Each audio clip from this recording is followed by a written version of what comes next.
Nobody used Black Pine Road after midnight. It cut through miles of forest outside a small town in northern Oregon, and locals treated it like it didn't exist. Truckers avoided it. Cops never parked there. Even GPS systems sometimes glitched near the road, rerouting drivers for no reason. Most people in town blamed the fog. The rest blamed her. Ethan Cole didn't believe any of it.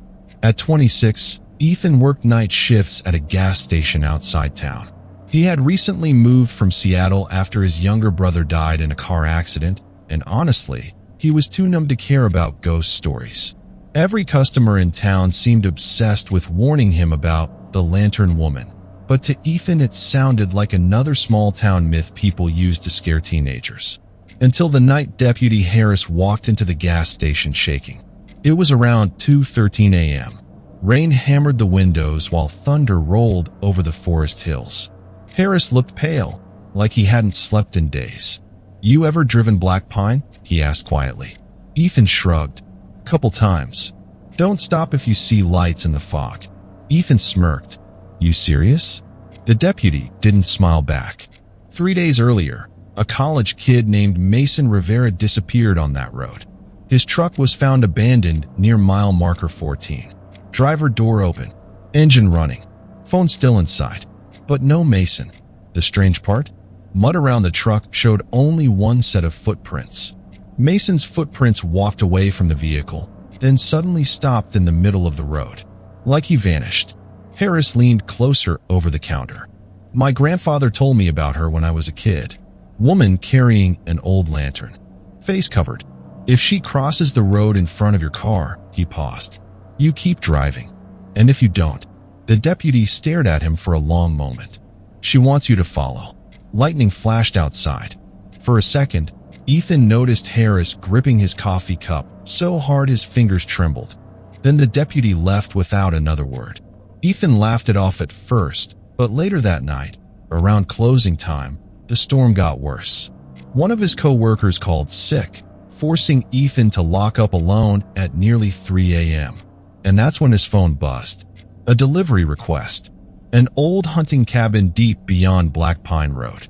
Normally he would decline it, but the pay was good and he needed money badly. So he grabbed the keys, tossed the food into his truck, and started driving into the rain. At first, everything felt normal. Wet asphalt, tall pine trees swaying in darkness, radio crackling with static every few minutes. But the farther he drove, the thicker the fog became. By mile marker 10, visibility dropped so badly Ethan had to slow down. That's when the radio died completely. No music, no signal, only static. Then, something moved between the trees. Ethan's headlights caught a figure standing far back in the woods. A woman, still, watching. He barely saw her before the fog swallowed her again. Ethan's stomach tightened. He told himself it was probably just a tree branch or exhaustion. But a few minutes later, he saw her again. Closer this time, standing beside the road. Long black dress soaked by rain, face hidden beneath a veil, and in her hand, an old lantern glowing dim orange through the fog. Ethan's hands froze on the steering wheel.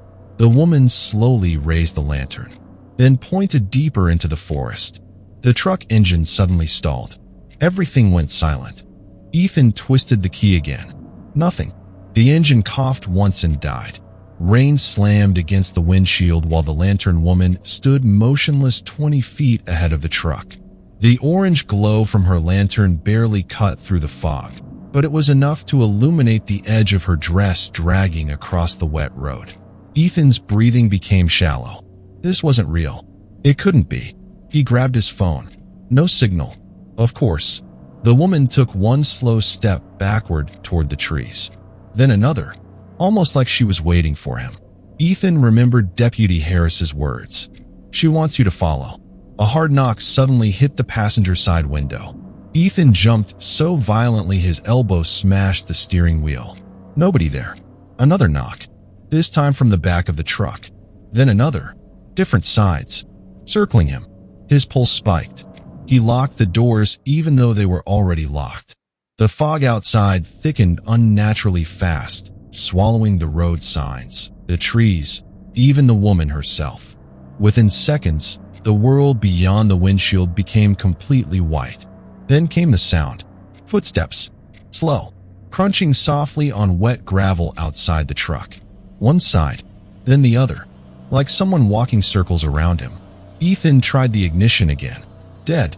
The footsteps stopped beside his driver's side door. Silence. Then a woman's voice whispered through the rain. "Help me." Ethan's blood turned cold. The voice sounded weak. Human. Real.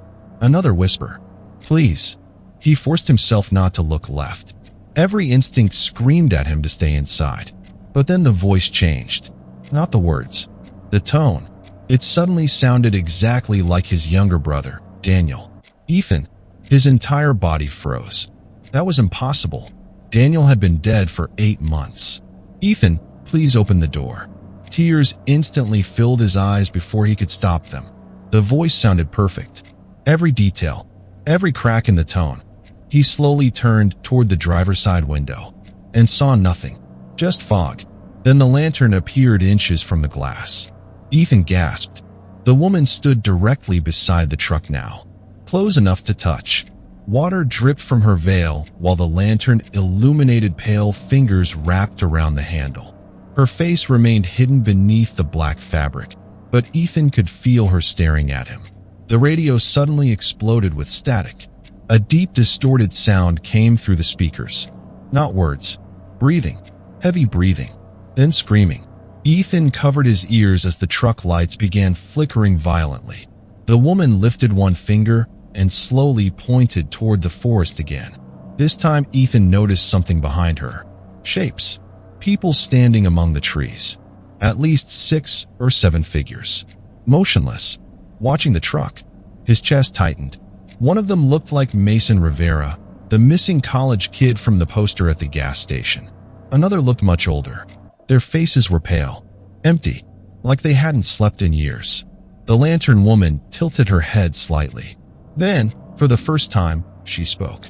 "When the light goes out," she whispered, "run." The lantern suddenly extinguished. Darkness swallowed everything, and something slammed against the truck from underneath. The truck lifted violently off the ground. Ethan screamed as something massive hit the underside again, metal groaning beneath him. The headlights burst out at the same time, plunging the road into complete darkness. For a moment, all he could hear was rain. Then came the scratching, long nails dragging slowly across the bottom of the truck. Ethan grabbed his phone flashlight with shaking hands and pointed it toward the floorboard. Another loud bang shook the vehicle. Something was crawling underneath him. He scrambled backward against the seat, breathing hard. The scratching moved toward the driver's side door, then slowly upward. Metal creaked. A hand appeared on the window. Pale gray fingers. Too long. Bent at unnatural angles. Ethan nearly dropped the flashlight. Another hand gripped the hood. Then another. Shapes began emerging from the fog around the truck. Human figures moving strangely, twitching as they stepped closer. Their clothes were soaked and covered in dirt like they'd been buried underground. One figure stumbled into the weak flashlight beam. Mason Rivera, or what used to be him. His jaw hung partially open, eyes dull and unfocused. Mud filled his mouth. Deep scratches covered his neck like someone had dragged him through the forest. But the worst part, he was smiling. The dead boy slowly lifted one arm and pointed toward the trees. Behind him, more figures emerged from the fog. Dozens now. Men, women, teenagers. All silent. All staring at Ethan. The truck windows suddenly cracked at the same time. Ethan snapped. He shoved the driver door open and sprinted into the forest. Branches whipped against his face while mud swallowed his boots with every step. He didn't care where he was going. He only knew he couldn't stay near that road. Behind him came movement. Not running. Walking. Slow. Calm. Like they knew he couldn't escape. Ethan kept pushing deeper into the woods until the sounds of the road disappeared completely. His lungs burned. Rainwater soaked through his clothes. Somewhere far behind him, he could still see the dim orange glow of the lantern moving between trees, following him. Then Ethan noticed something strange. The forest was too quiet. No insects. No wind. Nothing. Even the rain sounded distant now. He slowed down carefully, sweeping his flashlight around the trees. That's when he found the cabin. An old wooden structure hidden deep in the woods. Rotting walls, broken windows, a porch sinking into mud, and parked outside, Mason Rivera's truck. Ethan stared at it in disbelief. It was impossible. The police said the truck was found near mile marker 14. But here it was. Cold dread spread through his chest. Someone had moved it. The cabin door stood slightly open. Inside, a faint orange light flickered. Lantern light. Ethan should have run. Every instinct told him to turn around. But then he heard voices inside. People whispering, crying, begging, and mixed between them, Daniel's voice again. Ethan. He stepped onto the porch slowly. The wood creaked beneath his feet. Inside the cabin, the whispering suddenly stopped. Complete silence. Ethan pushed the door open wider. The smell hit him first. Rot. Wet soil. Something dead. His flashlight swept across the room and froze. Photographs covered every wall. Hundreds of them. Pictures of missing people. Old and new. Some black and white. Some recent. Every single person staring directly into the camera with terrified expressions. And in every photograph, far in the background, stood the lantern woman. Ethan backed away from the photograph slowly, his heartbeat hammering so hard it hurt. Every wall in the cabin was covered. Missing hikers, truck drivers, teenagers, families. Some photos looked decades old, their edges yellow and curling. Others were recent enough to show modern phones and cars in the background. But the lantern woman was always there, standing far away, watching, waiting. Rain tapped softly against the broken cabin windows while the orange lantern glow flickered somewhere deeper inside the house. Then Ethan noticed something worse. Some of the people in the photographs had dates written beneath them. 1987, 1988, 1989, 1990, and beside several dates was one word scratched into the wood. Followed. A floorboard creaked upstairs. Ethan looked up instantly. Silence. Then, another creak. Slow footsteps. His flashlight trembled in his hand. Part of him wanted to run back into the forest, but the front door suddenly slammed shut behind him with enough force to shake the cabin. Ethan spun around. The door wouldn't move. He pulled hard at the handle. Locked. The lantern light upstairs grew brighter. Then came the sound of humming. Soft. A woman humming an old lullaby somewhere above him. Ethan forced himself toward the staircase. Each step groaned beneath his weight. The air upstairs felt colder, heavy with the smell of damp wood and decay. At the end of the hallway stood a single room glowing orange. The humming stopped the moment Ethan reached the doorway. Inside sat the lantern woman, motionless in a wooden chair, veil still covering her face, lantern resting beside her feet. Ethan couldn't move. The room around her was filled with old belongings, wallets, watches, shoes, driver's licenses. Hundreds of items carefully stacked like trophies collected over decades. The woman slowly raised one pale hand and pointed toward the corner of the room. Ethan turned the flashlight. His stomach dropped. A video camera sat on a small table, still recording. Next to it were dozens of old VHS tapes labeled with names and dates. Mason Rivera, Claire Henson, Tyler Reed, more missing people. Ethan grabbed the nearest tape and shoved it into an old TV player beside the table. Static filled the screen. Then footage appeared. A terrified man holding a camera walked through the same forest outside. He kept whispering that someone was following him. The footage suddenly cut to the road. Fog everywhere. Then the lantern woman appeared on screen, standing still, exactly like Ethan saw her. The man behind the camera started crying.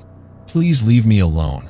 The woman lifted her lantern, and every tree around the road moved. Not swayed, moved, like people hiding in darkness. The camera shook violently as pale figures emerged from the woods. The recording ended with screaming. Ethan stepped backward from the TV in horror. That's when the lantern woman finally spoke. "She doesn't let them leave." Ethan froze. The voice sounded different now. Younger. Human. Afraid. Slowly, The woman reached up and pulled away the black veil. Ethan nearly collapsed. The face underneath wasn't a monster. It was a girl, maybe 17, pale skin, hollow eyes, tear stains running down her cheeks, and wrapped tightly around her throat was a thick, rusted chain disappearing into the darkness behind the chair. "She keeps bringing them here," the girl whispered, "so she can wear their faces." Ethan's blood went cold. "What are you talking about?" The girl's eyes slowly shifted toward the hallway behind him. "You followed the wrong lantern." A wet breathing sound suddenly came from upstairs behind Ethan. Not from the girl. Something else. Something taller. Something wearing a dripping black veil. Ethan turned slowly toward the hallway. At first, he saw nothing. Just darkness stretching beyond the bedroom door. Then the breathing came again. Wet. Deep. Too close. A tall figure stepped into the lantern glow. Black veil. Long soaked dress. But this one was wrong. Its limbs bent strangely, almost backwards at the joints. Water poured continuously from beneath the veil onto the wooden floorboards. The smell of wet earth and rot instantly filled the room. The girl chained to the chair began shaking. "She copies them," she whispered. "That's how she calls people into the woods." Ethan's mind raced. "Who are you?" The girl swallowed hard. "My name was Emily." She took me in 1983. Ethan stared at her in disbelief. That was impossible. She looked 17. The thing in the hallway tilted its head unnaturally slowly. Then it spoke. "Ethan," Daniel's voice. "Perfect again. Come here." Ethan backed away instantly. The creature took another step forward, and for one horrifying second the veil shifted slightly, revealing faces underneath it. Not one face. Many. Human faces pressed together beneath black fabric like people trapped alive inside skin. Some were screaming silently. Others moved their mouths like they were begging for help. Ethan nearly vomited. The creature lurched toward him suddenly. The room lights exploded. Emily screamed. "The lantern!" Ethan grabbed the lantern beside the chair just as the creature slammed into the wall where he had been standing. The impact cracked the wood like a car crash. The lantern flame flickered violently, and the creature stopped moving. It stared directly at the light, almost afraid. Emily pulled hard against her chain. "She can't cross the flame." Ethan looked around desperately. The room had no escape except the hallway now blocked by the creature. Then he noticed the chain around Emily's neck connected to an iron hook bolted into the floor. He grabbed a rusted axe leaning near the wall and swung hard. Once. Twice. The hook snapped loose. The creature shrieked. Not human. Not even close. Every photograph downstairs suddenly fell off the walls at once. The entire cabin shook violently. "Run!" Emily screamed.